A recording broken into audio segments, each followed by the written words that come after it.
the oldest profession in the world, is quietly breaking. Not with noise, not with protest, but with silence. For centuries, the farmer has listened to the sky, to the wind, to the soil beneath his feet. He has understood the language of seasons, the rhythm of rain, the promise of tomorrow. But something has changed. The sky no longer speaks the same way. The winds no longer carry certainty. The rains no longer keep their word. In a country like India, where millions still depend on the land, farming is not just an occupation. It is identity. It is survival. It is hope, passed down through generations. But today, along with land, many farmers inherit something else: debt, pressure, anxiety. बाढ़ में sir सारा घूस भीग गया, बह गया, सारा सामान बह गया सर। इस बाढ़ में सारा पीड़ित हो गए हम। Each season begins with a question: will the rains come? Will the crops survive? Will this year be enough? And when nature turns too harsh, too unpredictable, too unforgiving, it is the farmer who stands alone. Heat waves that scorch, floods that drown, droughts that starve. A crisis that arrives not once, but again and again. And in this uncertainty, a promise is offered: more fertilizers, more chemicals, more yield. Just for now, just enough to survive one more season. But every shortcut has a cost. The soil, once alive, begins to fade.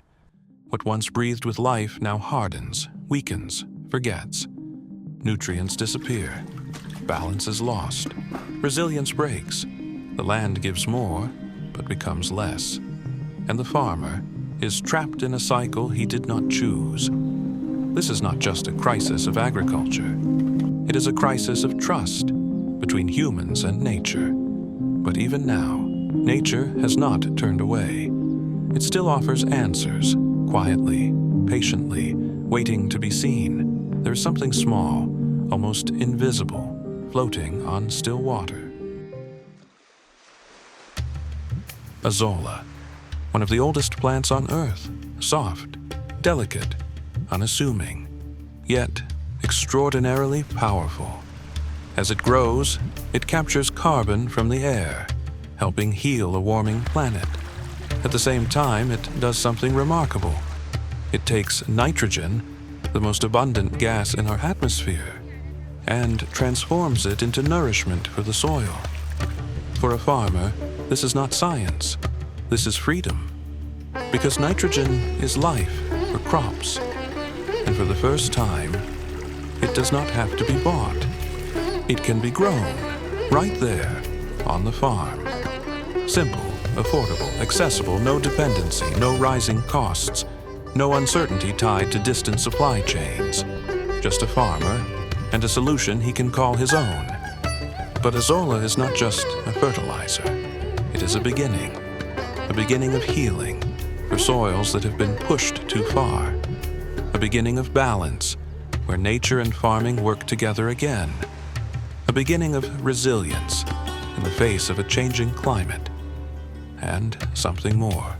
It restores dignity, because a farmer who creates, who sustains, who regenerates, is no longer surviving. He is thriving. And when millions of farmers thrive, a nation transforms. This is not a distant dream. It is simple. It is scalable. It is already possible. The world needs dreamers, and farmers have always been dreamers. They plant seeds in faith, not certainty. They believe in a future they cannot yet see. But dreamers cannot do it alone.